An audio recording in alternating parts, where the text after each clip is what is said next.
안녕하세요. 오늘도 사연살롱을 찾아주셔서 감사합니다. 저는 결혼 2년 만에 이혼을 한 30대 여자입니다. 2년 만에 이혼한 것이 자랑은 아니지만 시간이 지난 지금도 그 결혼은 애당초 하면 안 되는 결혼이라 이혼한 것이 천만다행이라고 생각해요. 물론 결혼이라는 게 로망만 갖고서 하면 안 되는 일이라는 것은 알지만 제 결혼은 정말 최악의 결혼이었어요. 저의 결혼 이야기를 하려면 남편과 처음 만났을 때 이야기를 하지 않을 수 없을 것 같은데요. 저와 남편은 같은 직장에서 만났어요. 그것도 상사와 부하 직원으로요. 여기서 상사는 바로 저예요. 저는 대학을 졸업하기 전에 이미 지금 다니고 있는 회사에 입사가 결정되었고 대학을 졸업하던 해부터 쭉 같은 일을 해왔어요. 제가 다니고 있는 회사는 IT 회사로 이 업계에서는 나름 유망받고 있는 회사입니다. 저는 회사에서 프로그램 개발 연구원 일을 하고 있어요.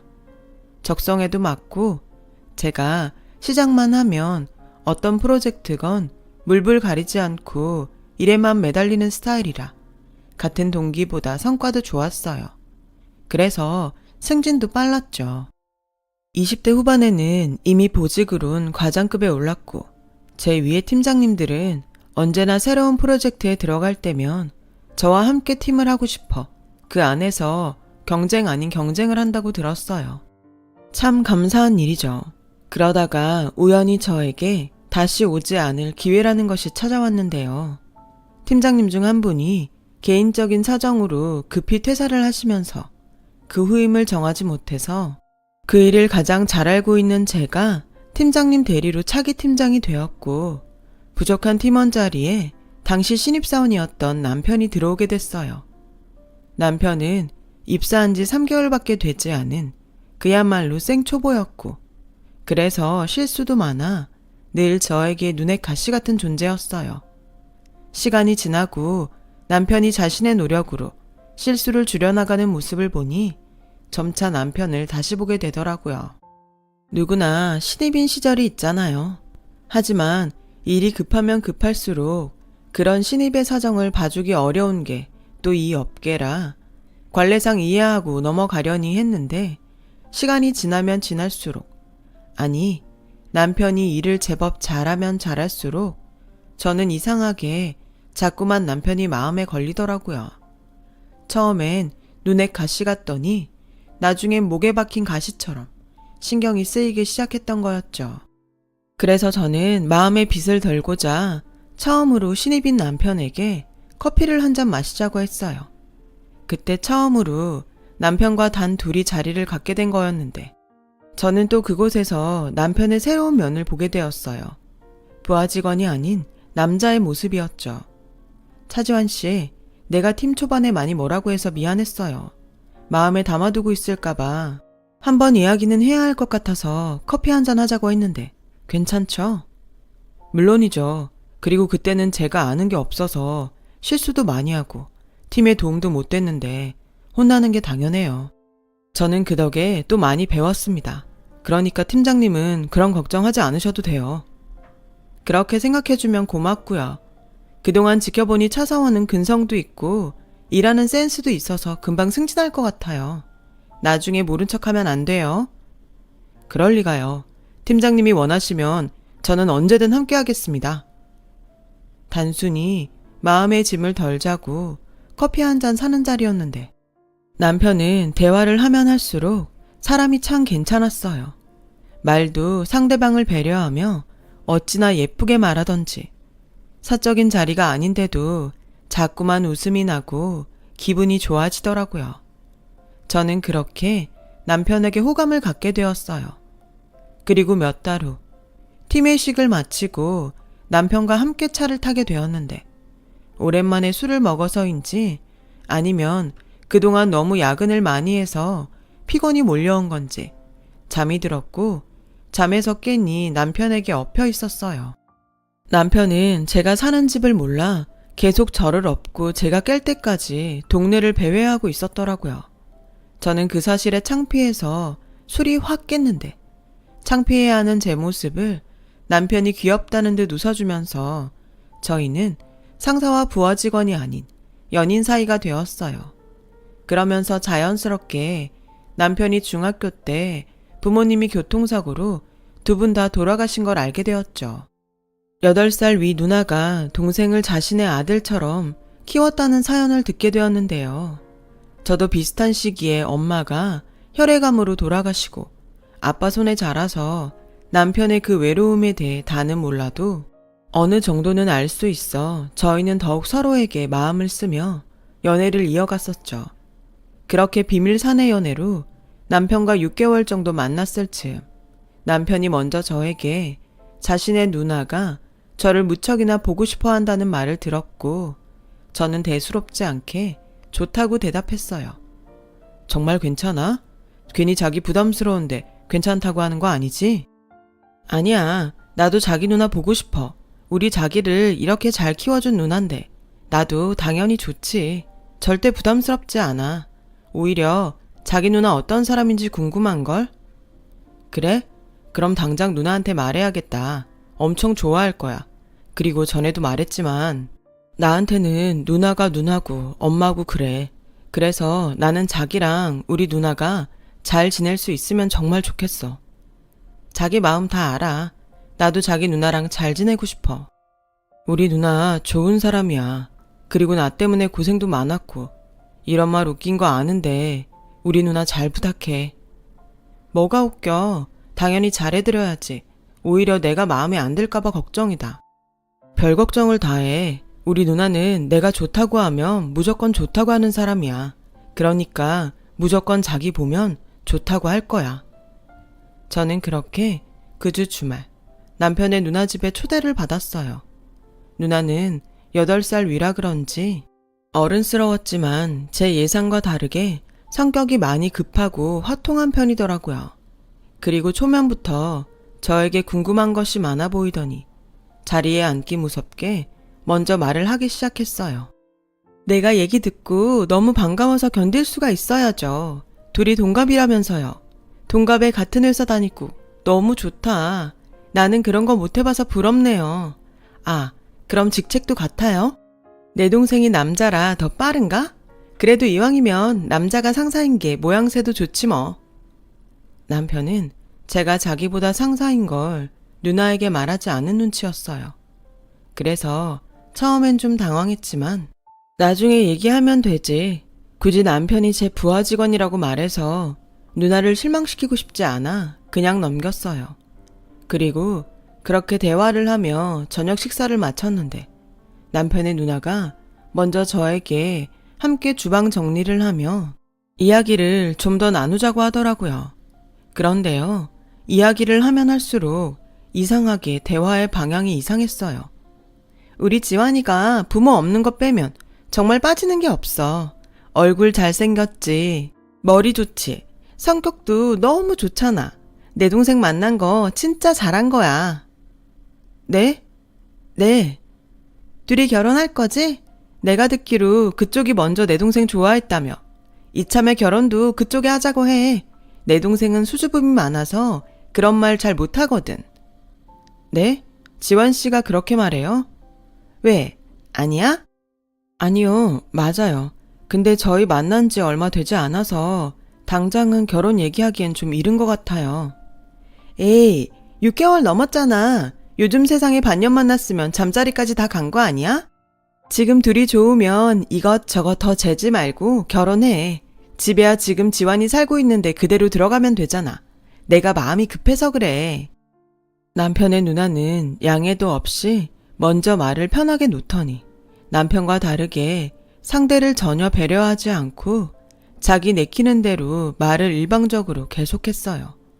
그리고 뭐가 그리 마음이 급한지 자꾸만 남편과 결혼을 하라고 부추기는데 남편을 만나고 처음으로 마음이 조금 불편하더라고요.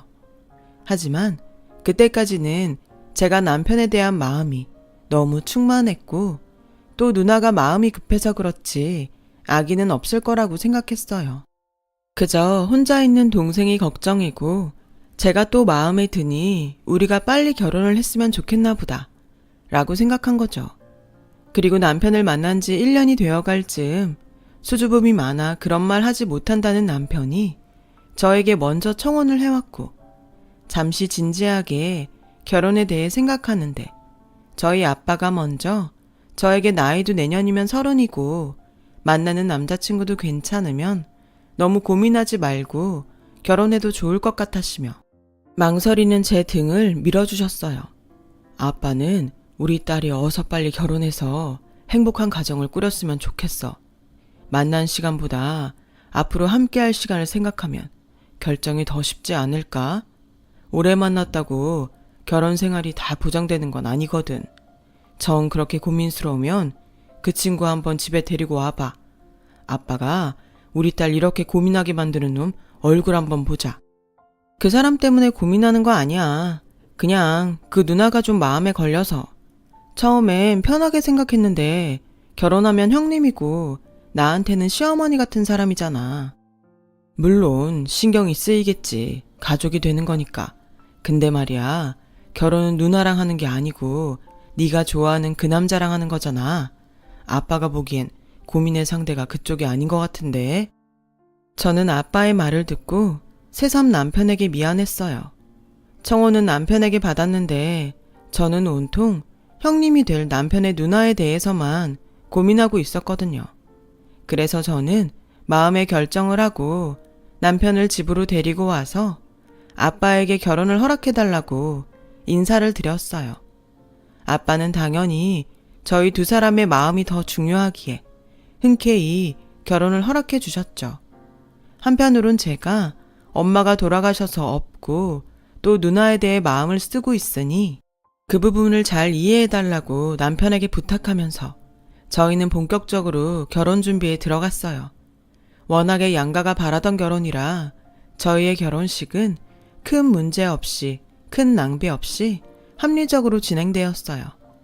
이젠 정식으로 저에게 형님이 된 남편의 누나가 말했듯 저희의 신혼살림은 남편이 혼자 살고 있던 집에 차리게 되었어요. 남편이 살고 있던 집은 오래전에 형님이 구입한 방 2칸짜리 작은 빌라였는데 결혼을 하면서 형님이 남편 앞으로 명의를 돌려주셨어요. 저는 굳이 명의까지 주실 필요는 없는데 기꺼이 저희를 위해 그렇게 해주신 형님에게 감사한 마음이 들었습니다. 그때까지 그것이 제 발목을 심하게 잡는 일인지는 꿈에도 알지 못했어요. 하지만 뜻밖의 일로 저희의 결혼은 생각보다 빨리 위기가 찾아왔는데요. 그건 바로 제가 걱정했듯 형님 때문이었어요. 글쎄, 신혼여행을 다녀와 피곤함에 지쳐 짐도 풀지 못하고 잠을 자는데 형님이 저희 신혼집 현관번호를 거침없이 누르시고 들어오는 게 아니겠어요? 어찌나 놀랐는지 남편은 대수롭지 않게 그게 놀랄 일이냐는 반응이었지만 저는 전혀 생각지도 않는 일이기에 황당해서 어안이 벙벙했는데요. 알고 보니 남편이 저에게 알려준 현관 비밀번호는 예전부터 사용하던 번호 그대로였더라고요. 번호를 안 바꿨어? 뭐하러 귀찮게 번호를 바꿔. 그리고 우리 누나 신경 쓰지 마. 원래 자기 집이어서 수시로 왔다 갔다 해. 예전에는 그랬어도 지금은 아니지. 미안한데 번호는 바꾸자. 그리고 자기가 이제 우리 결혼했으니 오실 일 있으면 미리 말씀하시고 초인종 누르시라고 좋게 말씀드려. 누나한테 그런 말을 하라고? 에이, 어떻게 그래. 이 집 원래 누나 집이잖아. 아니, 그래도 이건 아니지. 형님이 언제 불쑥불쑥 오실지 모르는데 내가 어떻게 마음 놓고 살아. 그냥 가족이니까 신경 쓰지 않으면 되는데 난 장인어른한테 우리 집 비밀번호 알려드려도 괜찮아. 그런 문제가 아니야. 자기가 얘기 못하면 내가 할게. 결국 현관 비밀번호는 제 고집대로 그날 바꿨고 형님은 달리 어떤 말씀도 없었지만 서운해하는 눈치였어요. 어쩔 수 없다고 생각했죠. 그렇게 저희 부부는 신혼여행에서 돌아온 직후부터 삐걱거리기 시작했어요. 제 입장에서는 지극히 상식적인 이야기였는데 그 후에도 남편과는 그리고 형님과는 이상하게 상식적인 이야기가 통하지 않는 일이 계속 이어졌어요. 옳게 이번 주에 우리 부모님 제사 있는 거 알지? 네, 형님. 결혼하고 첫 제사니까 신경 많이 써야 해. 그리고 이거. 이게 뭐예요? 올케가 제사 지내는 거 잘 모를까봐 내가 준비해야 할 음식이랑 이것저것 적어봤어. 그거 보고 준비 잘해. 저 혼자 준비해요? 당연하지. 올케가 우리 집 며느리잖아. 난 출가 외인이고. 그래도 지금까지는 형님이랑 지환 씨가 같이 준비하셨잖아요. 저 지환 씨한테 그렇게 들었는데. 그야, 그때는 며느리가 없었잖아. 근데 지금은 이렇게 며느리가 있는데 내가 왜 제사 준비를 해? 당연히 올케 몫이지. 그럼 수고해. 비밀번호도 바꿨으니 나는 제사 지낼 시간에 딱 맞춰서 올게. 손님처럼. 저는 기가 막혔어요. 결혼 전에도 제 손으로 제사를 준비해 본 적이 없었거든요. 게다가 살림 시작한 지도 얼마 되지 않았는데 형님이 주고 가신 음식들을 보니 도저히 제가 만들 자신이 없었어요. 아무래도 지난번 비밀번호 바꾼 문제로 심술을 부리시는 게 아닐까 생각할 수밖에 없었죠. 자기야, 형님이 나한테 제사 준비를 혼자 하라고 하는데 나는 여기에 적힌 음식 하나도 못 만들어. 그동안 자기가 형님이랑 같이 제사 준비했으니까 제사 당일에 자기가 나랑 같이 준비하자. 나한테 도와달라는 거야? 나 그날 늦게까지 야근해야 하는데.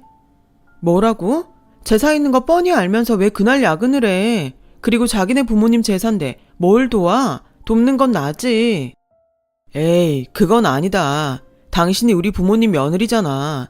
제사는 원래 며느리가 준비하는 거 아니야? 그리고 지금 우리 팀 바쁜 거 자기가 더 잘 알잖아. 일정 맞추려면 어쩔 수 없어. 앞으로는 계속 자기가 준비해야 할 텐데 이참에 공부한다고 생각하고 열심히 준비해봐. 남편은 그렇게 말 같지도 않은 말을 하며 저에게 격려하듯 말했어요. 어찌나 어이가 없던지요. 그래서 저는 하는 수 없이 제사 음식을 잘하는 곳에 의뢰를 했고 이렇게라도 제사 준비를 모두 끝냈습니다. 설마 큰 소리가 날 거라고는 전혀 예상하지 못했죠. 그런데 시간에 딱 맞춰 오겠다는 형님이 생각보다 일찍 저희 집에 오셔서 제가 준비한 제사 음식이 업체에서 구입한 음식이라는 것을 알고는 노발대발 화를 내며 배달 온 음식을 모두 쓰레기통에 버리는 일이 발생했어요. 올케, 제정신이야? 어떻게 며느리가 시부모님 제사를 본인이 직접 하지 않고 돈을 주고 살 수가 있어? 형님, 아무리 화가 나셔도 그렇지 다 차린 상을 엎으시면 어떡해요. 그리고 제가 직접 만드나 전문가들이 직접 만드나 제사 음식은 제사 음식이죠. 뭐? 올케가 가만 보니까 우리 집을 무시하네. 지금 우리 부모님이 다 돌아가셨다고 막 나가는 거야? 어디 감히 손이 어른한테 토를 달아? 형님, 지금 이거 말 안 되는 거 설마 진짜 모르시는 거 아니죠? 아무리 며느리가 저 혼자라고 하지만 제가 시집 온 지 얼마나 됐다고 제사 준비를 혼자 하라고 하세요? 저 딴에는 제사 망치지 않으려고 신경 써서 음식 맞춘 건데 말이 안 통하네 정말. 이런데 어떻게 내 동생보다 직급이 더 높지? 혹시 그 회사에 연줄이 있어? 아무튼 지금 당장 음식 만들어.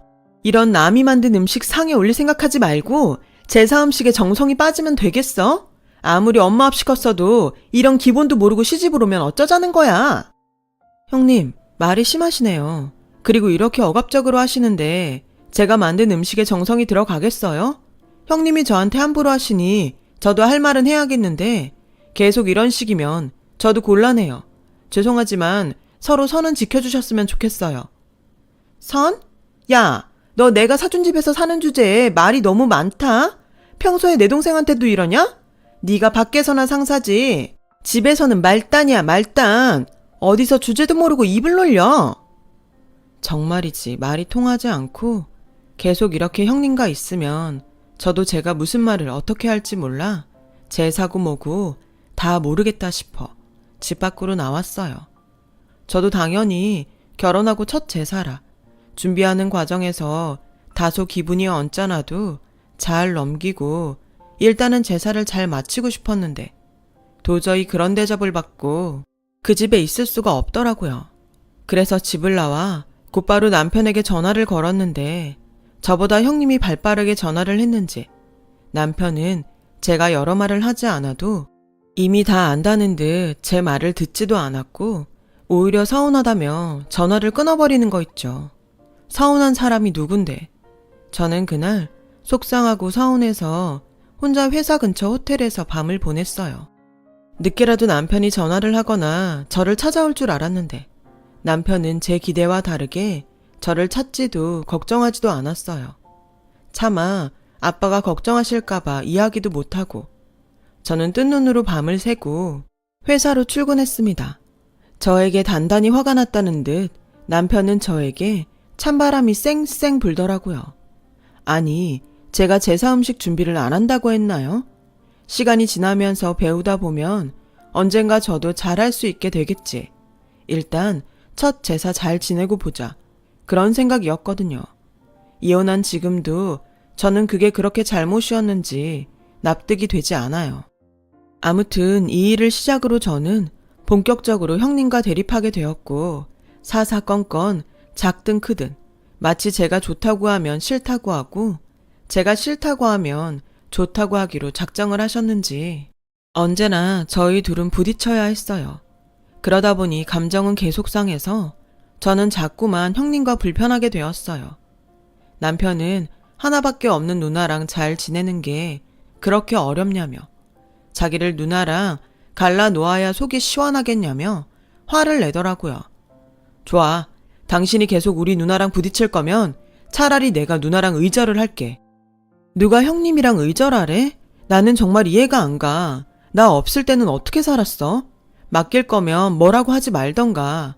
사사건건 간섭하고 따지면서 도와주지도 않고 계속 며느리 타령만 하면 나보고 어쩌라는 건데. 그리고 자기는 왜 항상 형님 편만 들어? 내가 가운데서 힘들 거라는 거 진짜 몰라? 다른 집 며느리들도 다 하는 거야. 우리 누나도 매형집에 그러고 산다고. 자기야말로 엄마 없이 컸다고 정말 영 모르는 거 아니야? 됐고, 알았으니까 이 집 누나한테 다시 주고 의절하고 살자고. 그럼 되잖아. 자기가 바라던 게 이거 아니야? 말 다 했어? 애도 아니고 지금 말도 가려서 못하니? 의절할 게 아니라 나랑 이혼해. 그럼 되잖아. 아니, 난 이혼할 생각 추워도 없어. 결혼한 지 얼마나 됐다고 회사 사람들 보기 창피하게 이혼을 해. 나 이제 당신이랑 싸우는 것도 지겨우니까 그냥 내가 누나 안 보고 살게. 대신 이 집은 누나가 나 준 집이니까 다시 돌려줘야 돼. 연봉 나보다 높은 당신이 집을 얻던지 사던지 알아서 해. 저는 어이가 없어서 아무 말도 하지 않았어요. 그러자 남편은 제가 보는 앞에서 형님에게 전화해선 누나, 나 정말 너무 힘들어서 못 살겠다. 나 이혼하는 거 바라지 않으면 우리 다신 보지 말자. 이 집 다시 누나 줄게. 나 밖에 나 앉아도 누나 신경 쓰지 마. 미안해. 라고 말하더라고요. 그리고 저에겐 됐지? 라며 안방으로 들어가 문을 쾅 닫는데 뭐가 됐다는 건지. 그날 이후 저희는 결혼 5개월 만에 각방을 쓰게 되었어요. 남편은 남편대로 누나랑 의절까지 했는데 자기 보고 더 어쩌라고 그러냐며 삐딱하게 굴었고 저는 본질을 외면하고 저에게만 문제를 돌리는 남편에게 화가 나 물러날 생각이 없었어요. 그렇게 맞이한 결혼 1주년. 남들은 신혼이라 깨가 쏟아지는 줄 아는데 차마 자존심에 남편과 각방 쓰고 있다고 말도 하지 못하고 이 결혼의 끝이 빤히 보이는 것 같아 답답하기만 했어요. 그래도 기념일이니 남편과 잘 풀어볼 계기가 되지 않을까? 저는 일말의 기대를 했는데요. 남편은 결혼 1주년이라는 것에 큰 의미를 두지 않았는지 그날 다른 직원과 술을 떡이 되게 마시고 새벽 3시가 돼서 집에 들어왔어요.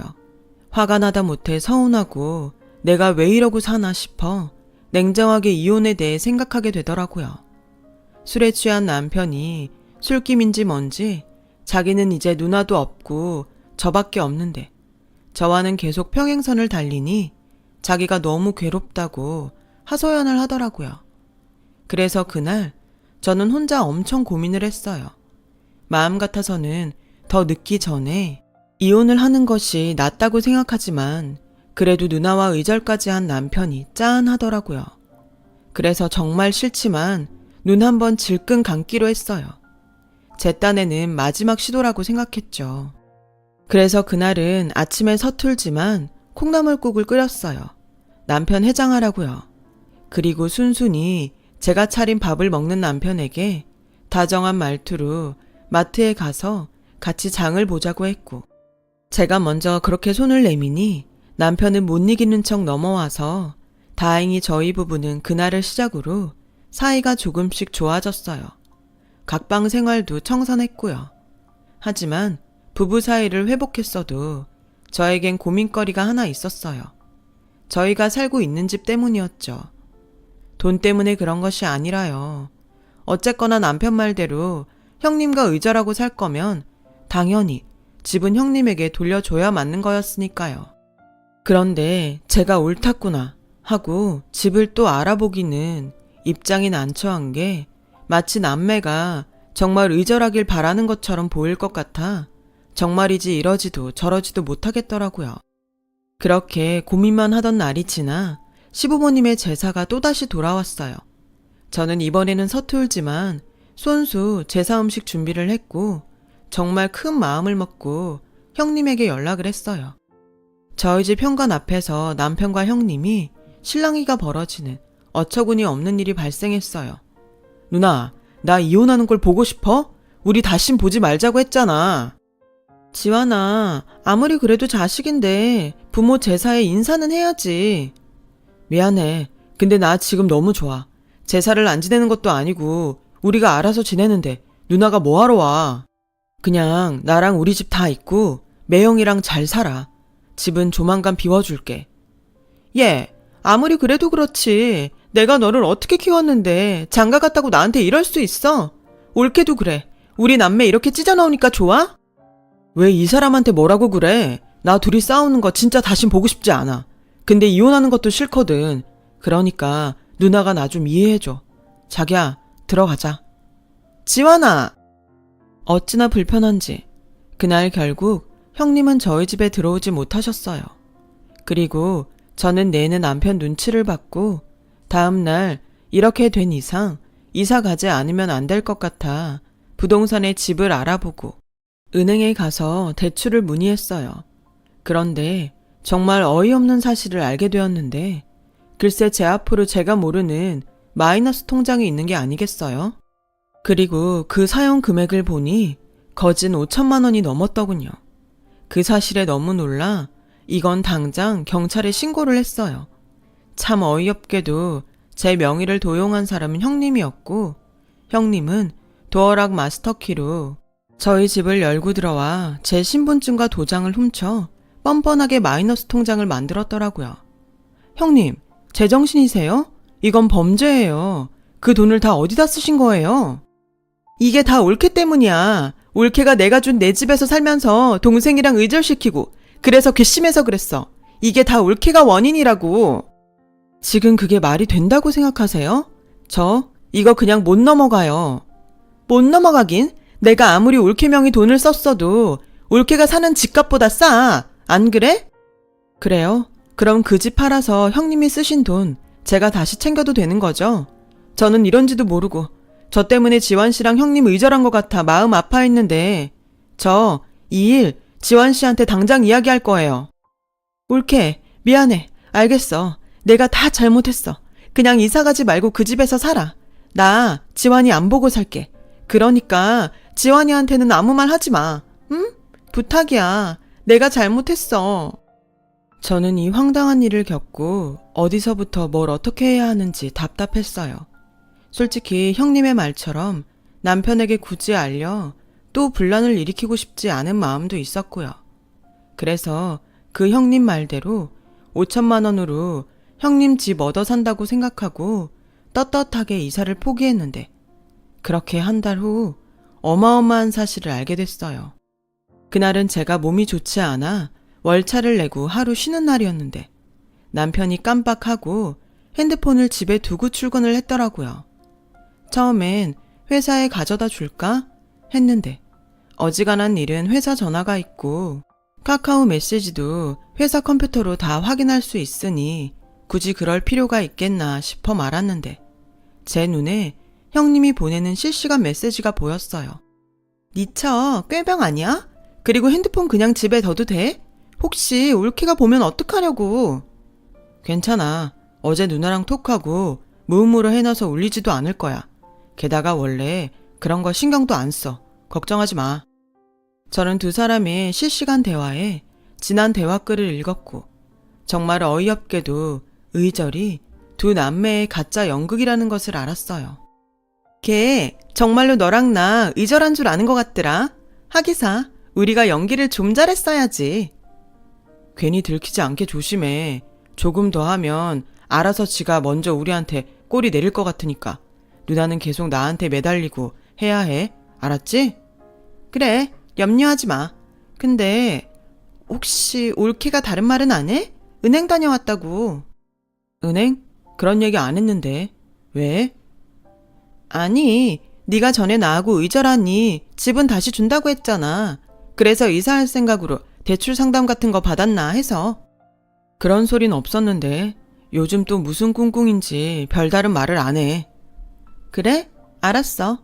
그리고 만약에 집을 새로 사게 되면 대출은 올케 앞으로 받아도 명의는 네 앞으로 해. 나도 그러고 싶은데 알잖아, 그 사람 성격. 내 앞으로 하려면 대출도 내가 받아야지. 집은 원래 세대주 앞으로 하는 건데 그럼 신용대출 받아서 보태라 그래. 알았어. 내가 알아서 할게. 누나는 나만 믿고 기다려. 이 남매가 저를 아주 우습게 하는 게 그대로 느껴졌어요.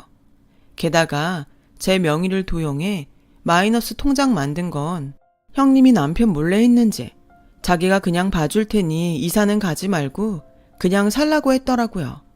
이렇듯 두 사람은 겉으로는 의절한 척하고 거의 매일 톡으로 대화를 주고받고 있었어요.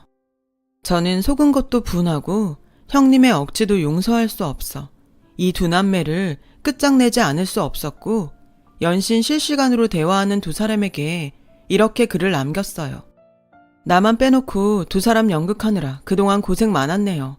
고맙게도 핸드폰이 내 손에 있어서 증거는 빼박이고 형님이 제 명의 도용해서 마이너스 통장에 돈까지 썼으니 저는 이거 들고 이혼 소송 들어가겠습니다.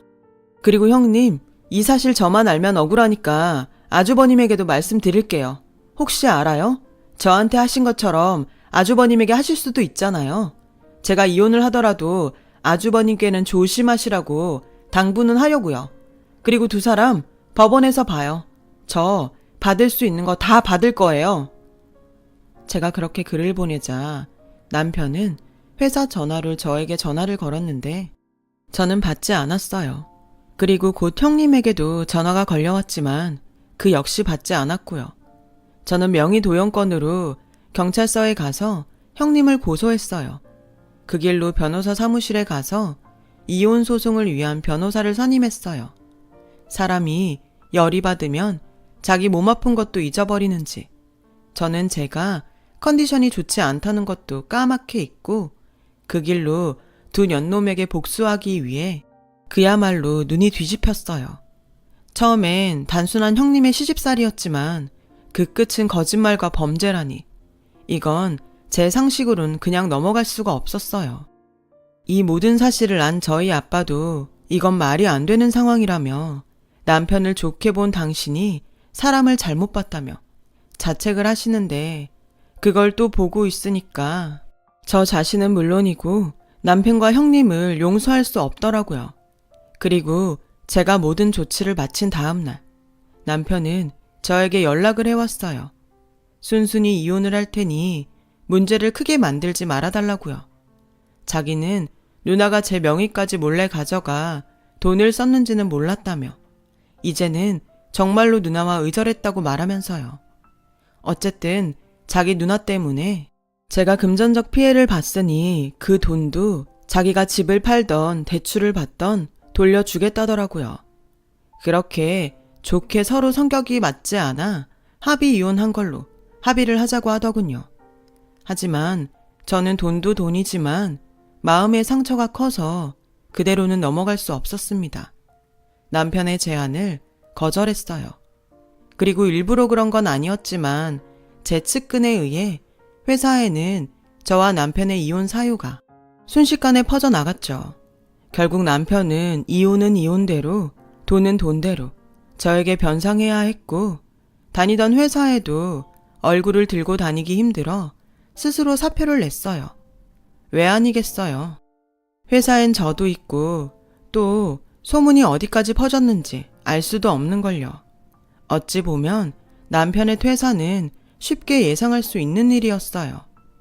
그리고 어이없게도 형님은 저를 찾아와 미안하다고 자기도 이혼당하게 생겼다며 제가 가운데서 수습해주길 빌면서 부탁하는데 회사 사람들 눈도 있고 여간 난처한 일이 아닐 수 없었어요.